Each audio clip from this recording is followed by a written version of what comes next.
Did you eat in the lunchroom when you were a kid going to school? As far as I can remember, my brothers, Steve and Paul, and I, we always ate in the lunchroom. That's just what we did. Now my girls, Corey and Katie, when they first started out school in kindergarten, I wanted them to eat in the lunchroom. That's what I wanted them to do. And after, I don't know, 6 or 7 weeks, they were in different classes. Both their teachers, probably at that first teacher conference you go to, said, oh, the girls are doing wonderful and they're just, you know, great and a pleasure and all that, all the things you want to hear. But what do they eat? They eat nothing. The whole time they're at school, they won't eat anything that's on their plate. So that made me feel bad. So then from then on, I started packing their lunch. And they pretty much, once they got old enough, they packed it themselves. But pretty much their entire school time they were in school, they took their lunch because they were picky eaters. Now when I remember eating in the lunchroom as a student, mostly my memories are surrounded around my elementary school. And that's probably because the school that I went to was in later years kindergarten or even pre-K through 8th grade, but when I was there it was like 1st grade through 8th grade. And so I spent a lot of time there, more time than I would have when you think about the 4 years of high school. And I have such wonderful, fond memories of the ladies that worked in my lunchroom as a child. There's Frankie Chastain, who's pretty much a legend in our area of Appalachia. She was also a close family friend of Granny and Pap's, part of my family, someone I grew up with, so I just had a dear love for her anyway. There was also Geraldine Walls and Wanda Dalrymple, two of the nicest ladies ever, and they always had a smile for every student, always a kind word, and they made really good food. When I think about those lunchroom meals, of course this was something they didn't make, but one of my favorite things, along with a lot of other kids, was the pizza. If you remember, it come in those squares, that square pizza. Oh, I loved it. All us kids did when it was pizza day. We were, you know, really excited about it. I also loved their mashed potatoes. I liked their mashed potatoes. I liked the rice that they made. They served rice sometimes, and I really liked that. I was always infatuated with the cartons of milk, just those little cartons of milk, something I'd never seen other than at school. And on a especially good day, they would have chocolate milk. That was, you know, even more exciting.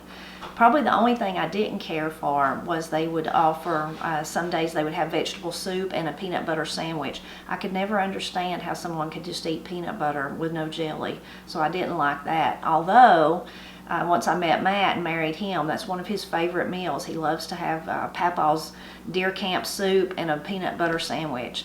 He just loves it. So even though he was several counties away, his lunchroom was serving kind of the same meals, and that was a meal he really looked forward to when he was in school.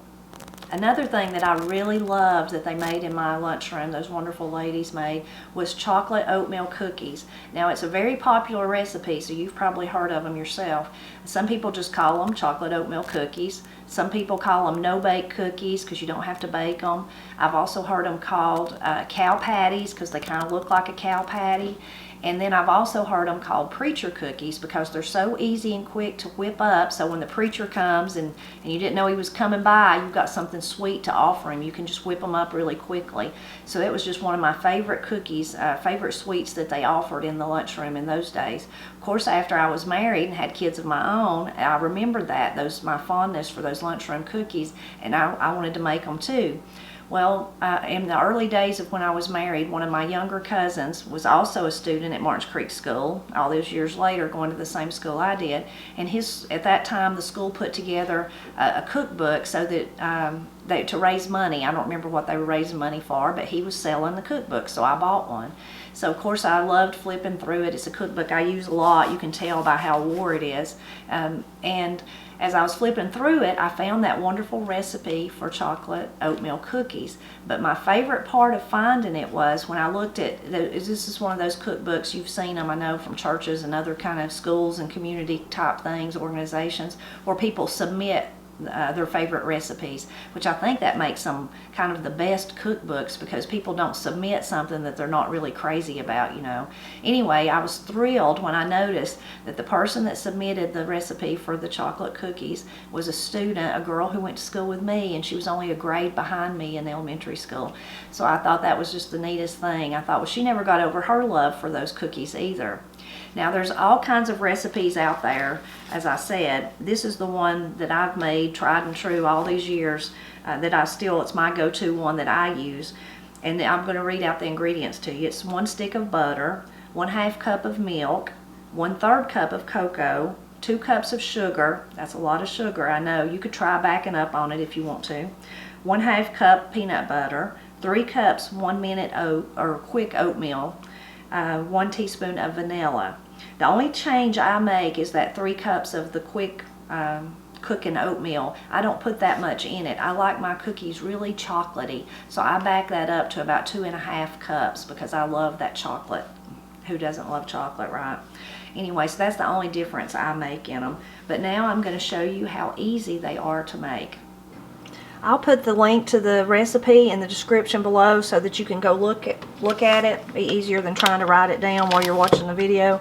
But first you put in the first 4 ingredients, which is your butter, your milk, your cocoa, and your sugar.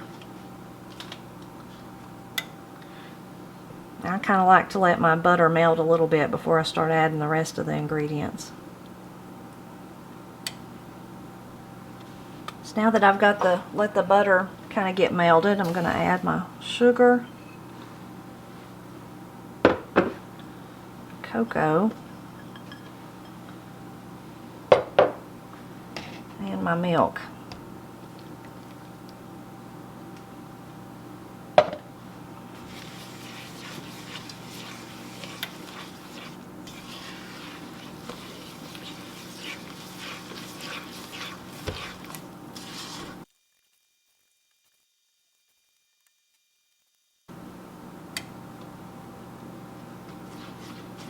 So now that we've got it all incorporated, all stirred up together, we're going to let it cook until it comes to a boil.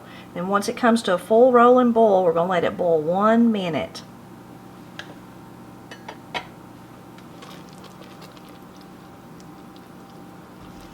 Now that we're at a full rolling boil that doesn't go away when you're stirring it, we're going to let it boil for 1 minute. So once it's boiled the minute, you can turn off the heat and kind of move it off the heat. And then we need to add the peanut butter.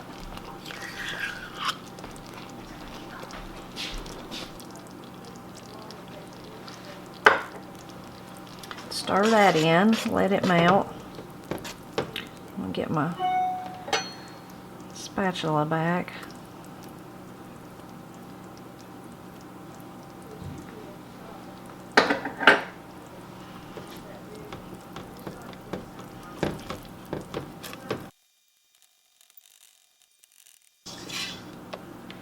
Once I've got the peanut butter stirred in, I'm going to add the vanilla.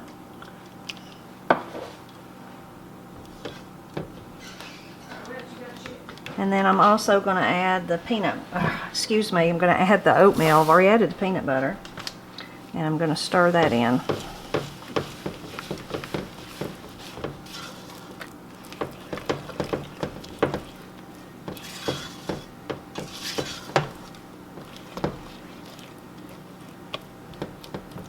Now we're ready to drop out the cookies. So now we're ready to drop the cookies out. I've got a sheet of parchment paper. You could use wax paper, aluminum foil, whatever it is that you want to use, that you prefer, even some kind of tray. Another variation I've seen with this recipe is that people will just butter a dish and pour the whole amount in there and then let it cool and then cut it into squares. So that's also another option. We like to do them though as drop cookies, and I just get some on my spoon and drop them out.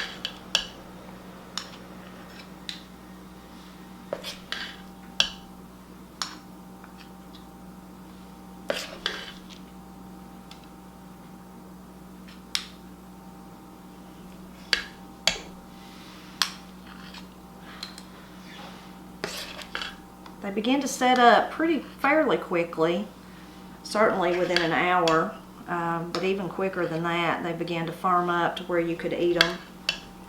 If you can wait that long, sometimes we've been known to use a spoon and go ahead and get a bite.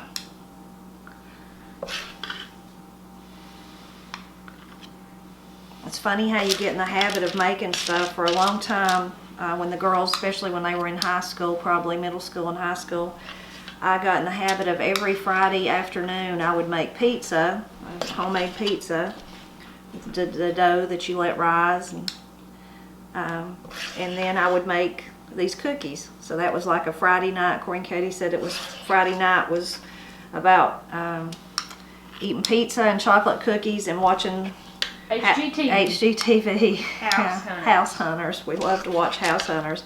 It's so fascinating to see what other people, how they live in other areas and what they prefer in their house. Always interesting to see see inside of other people's houses like that.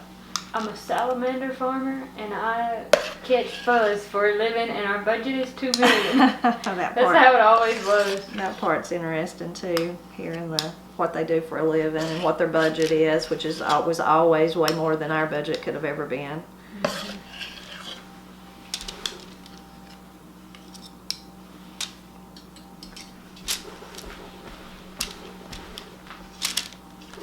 We're not having pizza today, but it is a snowy day outside, and so this will be a sweet treat for us.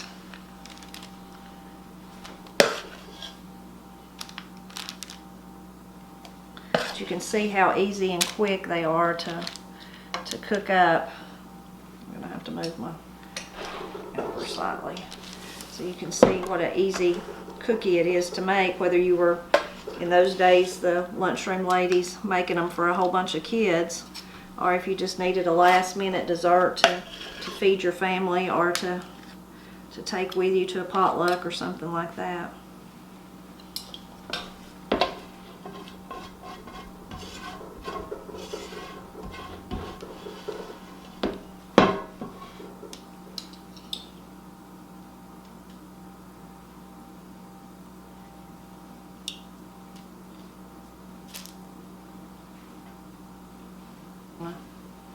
Spoon, Corey and Katie. You care nothing about my health?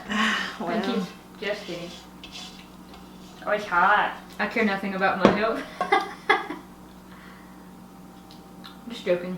All things in moderation, including moderation.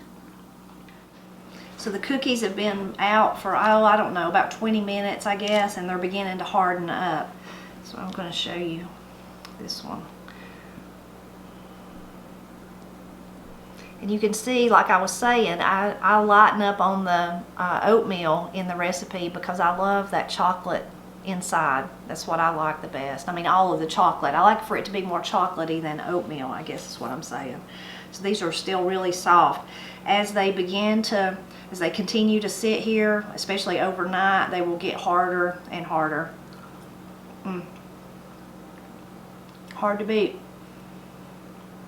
Takes me back to those days in the lunchroom when I was a little girl.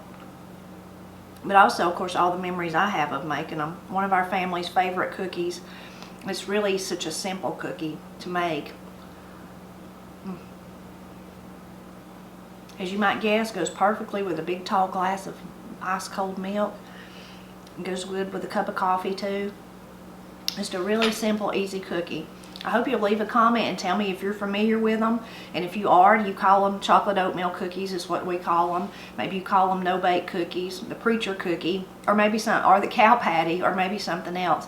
And I hope you'll tell me too, did you eat in the lunchroom as a kid? What was your favorite meal at your school that they served? And as always, I hope that you'll just continue to drop back by often as I celebrate Appalachia, which includes just a lot of food traditions like these cookies that I used to eat in elementary school and that now I cook for my family today.